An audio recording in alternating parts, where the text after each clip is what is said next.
Hi, ich bin Bennett und in dem Video kriegt die BMW eine Inspektion. Das Schöne ist, dass der Ölwechsel schon gemacht ist. Das haben wir auf der Tour nach Barcelona schon erledigt. Aber sie braucht noch einen neuen Luftfilter. Ventile müssen zumindest überprüft werden. Und die hintere Bremsscheibe muss neu. Die ist auf jeden Fall komplett durch. Und ich habe ja jetzt schon Räder gewechselt. Vorne das Rad ist schon neu. Das heißt, jetzt kommt das Hinterrad neu und die Bremsscheibe.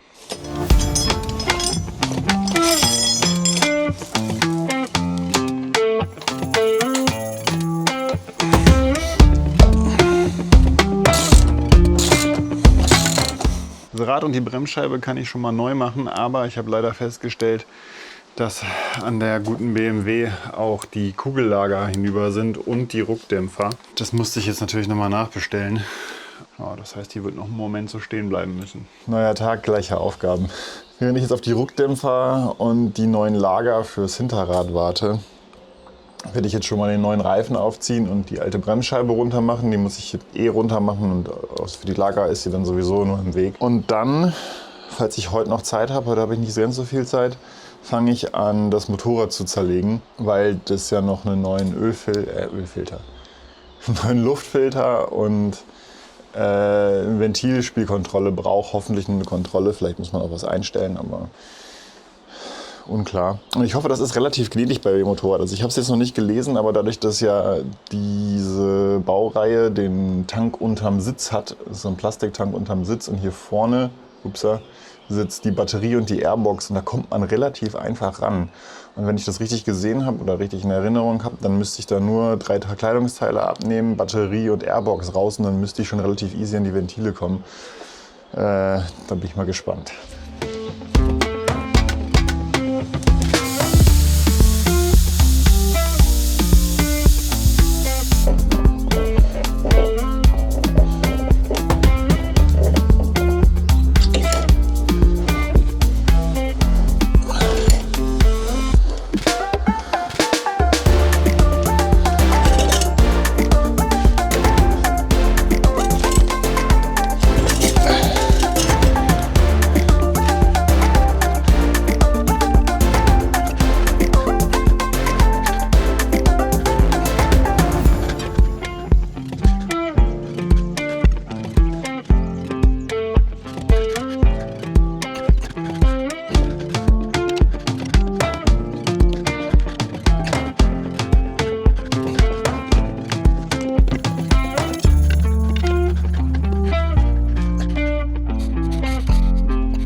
Mein Schraubstock ist leider minimal zu klein, dass ich da diese Felge eingespannt kriege. Aber vielleicht habe ich ja Glück. Ja, und mir Sorgen gemacht.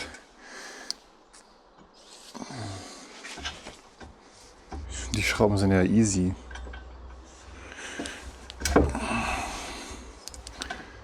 Im Gegensatz zu den Schrauben am Kettenblatt ist das hier absurd wenig im Moment.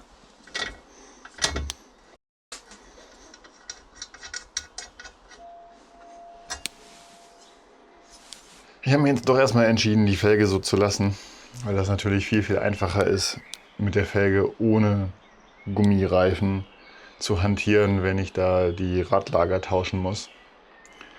Deswegen ist der jetzt aktuell fertig. Ich werde jetzt noch ein bisschen die Teile vom Hinterrad sauber machen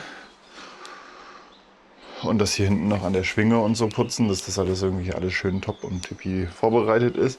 Und dann das Motorrad auseinanderschrauben und erstmal Luftfilter und Ventilgedöns freilegen, bevor ich dann mit dem Hinterrad weitermache. Putzen.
BMW will, dass man seine Zündkerzenstecker mit einem BMW Zündkerzensteckerabzieher entfernt.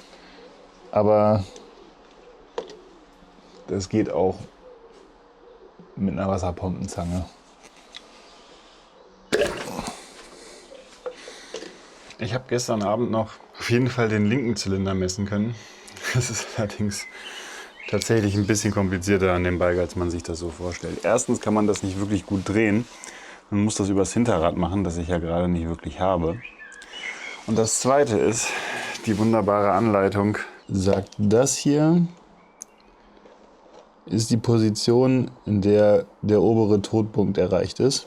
Und das ist kein Problem. Man findet das hier quasi, wenn man das dreht, auch wunderbar auf dem Markierungssymbol. Aber dann ist die zweite Erklärung,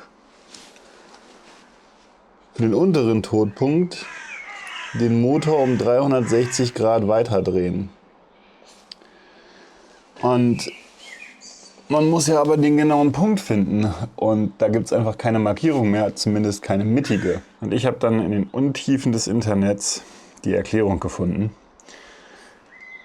Die Markierung für den unteren Todpunkt ist nicht mittig, sondern muss dann an den beiden Rändern abgelesen werden. Und das ist total geil gebaut, weil das fällt einem natürlich total auf, dass hier dann quasi noch eine Markierung kommt, wenn hier halt einfach was vom Rahmen und hier was von irgendwelchen Kabellaufbahnen genau da ist, wo man dann für den unteren Todpunkt... Aber jetzt sollte ich Bescheid wissen.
Ich habe alle Teile wieder zusammengesteckt, aber jetzt habe ich folgendes Problem.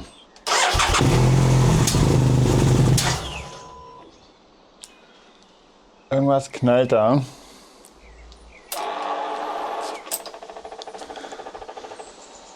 Und ich weiß nicht so richtig genau was. Eigentlich kann es an den Zylindergeschichten nicht sein, weil da habe ich nichts gemacht, außer zu messen. Laut dem schönen Büchlein hier soll es Drosselklappen, Luftfilter, Zündkerzen. Das werde ich mir jetzt nochmal angucken.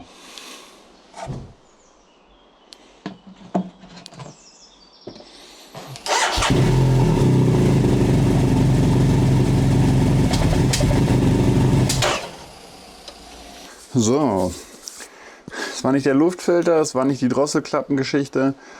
Es ist Nachstand jetzt die rechte Zündkerze. Die Zündkerze selber scheint sogar noch in Ordnung, aber der Zündkerzenstecker ist innen total beschmiert oder verrußt oder wie auch immer. Auf jeden Fall halt der linke Stecker von der linken Kerze sieht top aus, alles glänzend. Der von der rechten tiefste Nacht. Deswegen versuche ich den jetzt mal zu reinigen mit Bremsenreiniger und Kontaktspray.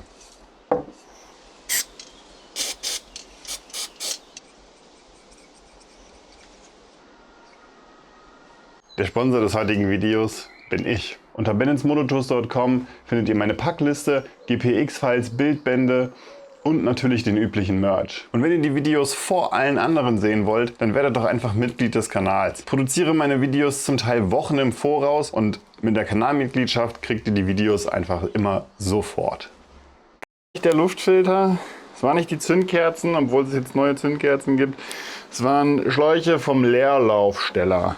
Da muss man hier total bescheuert noch so extra Teile abnehmen, was hier null in der Anleitung drin steht. Die sitzen da unten drin und die fluppen raus, wenn man den Luftfilterkasten abnimmt. Rein prinzipiell, wenn man es weiß, dass man darauf achten muss, kein Problem.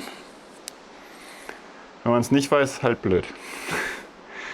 Jetzt muss ich den ganzen Bums zusammenschrauben und dann hoffen, dass die Lager und die Ruckdämpfer für das Hinterrad ankommen, damit ich das endlich fertig machen kann. Aber die Maschine läuft wieder rund und ich baue die jetzt erstmal so weit wieder zusammen.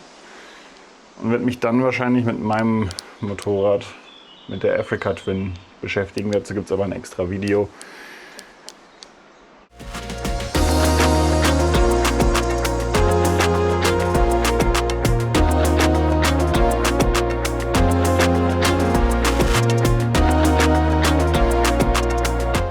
Oh, heute sollen die neuen Radlager und Ruckdämpfer für die BMW kommen und ich habe das noch nie gemacht, aber ich habe ein paar gute Tipps von meinem Nachbarn bekommen und die sind noch nicht da, also die sind jetzt noch im DHL-Wägelchen, das heute hoffentlich kommt, aber ich werde die alten jetzt schon mal rausnehmen.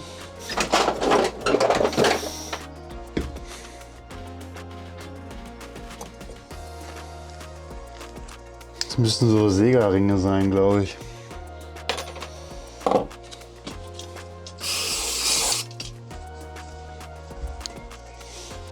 So, der Trick ist wohl, das richtig schön warm zu machen. Dann sollen die schon fast von alleine rausfallen, beziehungsweise sich ganz leicht lösen lassen. Der Trick beim Einbauen ist dann wiederum, das auch warm zu machen und die Radlager selbst vorher ein paar Stunden oder besser über Nacht in der Tiefkühlung gehabt zu haben. Damit man das jetzt aber nicht übertreibt hier mit diesem Warmmachen, habe ich noch gehabt, von keine Ahnung, anno dazu mal. Maximal 120 Grad. Und schauen wir mal.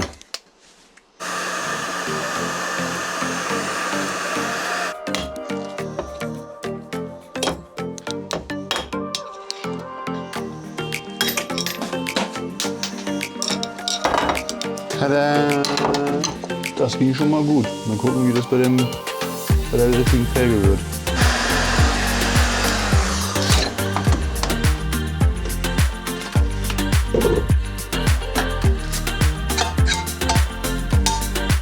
Fehler gemacht und versucht zuerst die vergniesgnadelte Seite, also die der Witterung ausgesetzt war, rauszutreiben. Wenn man es dann andersrum macht, passt es natürlich noch besser. Und jetzt sieht es so aus, dass man hier wunderbar mit dem Distanzstück ganz einfach die andere Seite rauskriegt, wie vergriesgnaddelt sie auch sein mag.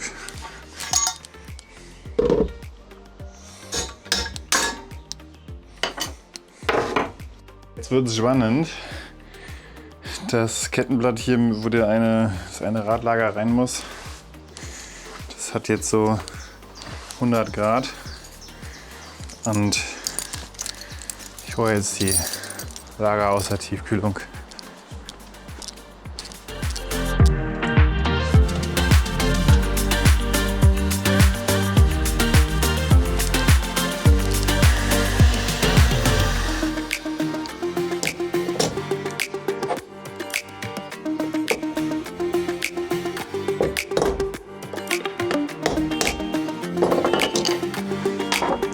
Nice, das hat wirklich richtig gut geklappt.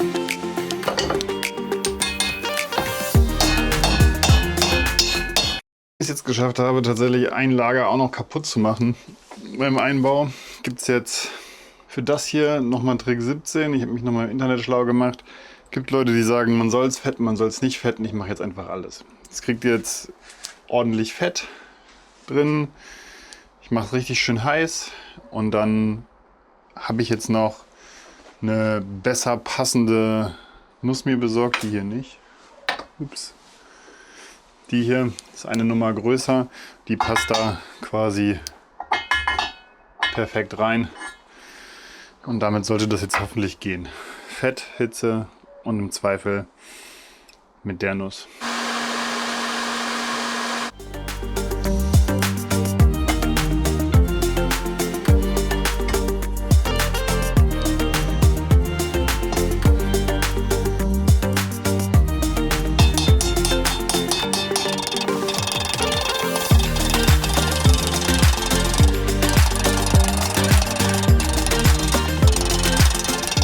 Ja, nach der letzten Vollkatastrophe ging das jetzt erstaunlich gut. Also das Geheimnis ist tatsächlich Fett.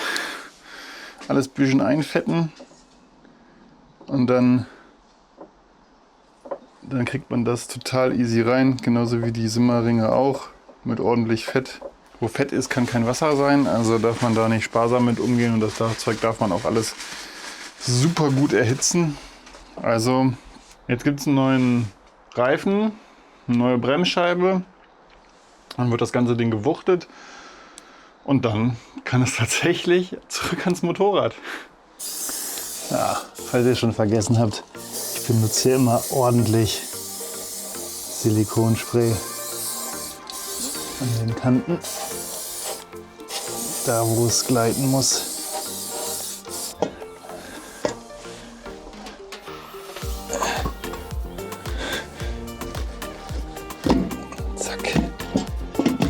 So ein gelber Punkt auf dem Reifen markiert die leichteste Stelle.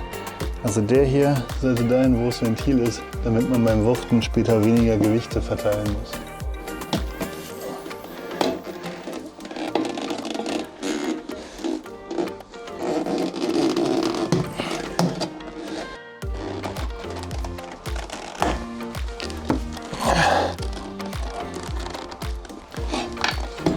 Zack.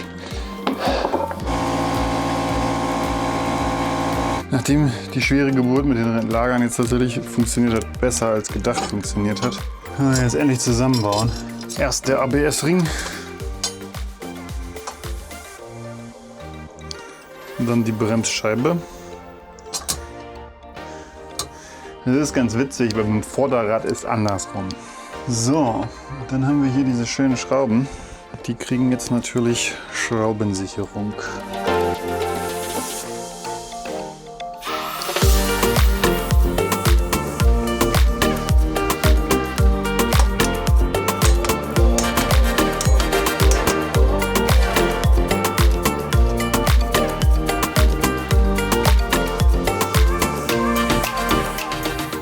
Das Rad ist gewuchtet, das Rad ist dicht, es sieht alles so aus, dass es langsam, aber sicher vorangeht. Jetzt kriegt er hier noch frische Ruckdämpfer, 4 Stück, sauteure, arschteure, fucking BMW Original Ruckdämpfer. Und eigentlich soll da Silikonpaste ran, wahrscheinlich damit diese scheiß teuren Dinger halt auch nicht so schnell wieder kaputt gehen. Das habe ich aber nicht. Deswegen gibt es wie immer Silikonspray.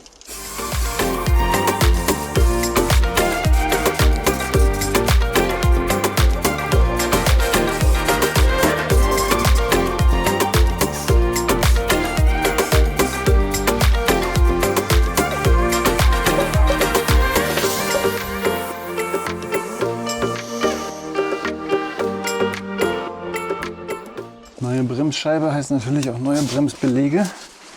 Und wenn ich jetzt nicht unbedingt die Bremsflüssigkeit wechseln muss und weiß aber, dass ich da hier den Kolben reindrücken muss, dann wickele ich mir hier immer um den offenen Behälter so ein bisschen Papier. Es scheint aber ganz genau auf dem Maximum zu sein.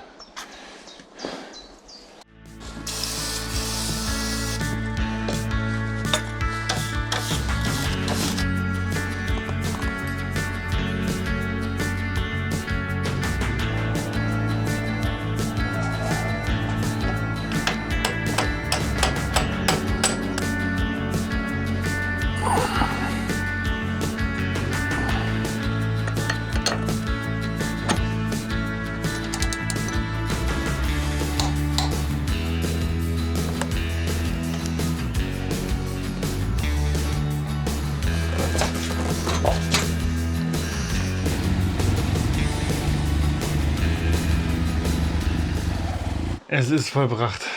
Endlich. Nach so vielen Tagen und auch so vielen Rückschlägen ist zumindest die BMW fertig mit der großen Inspektion. Wir sehen uns im nächsten Video. Ciao.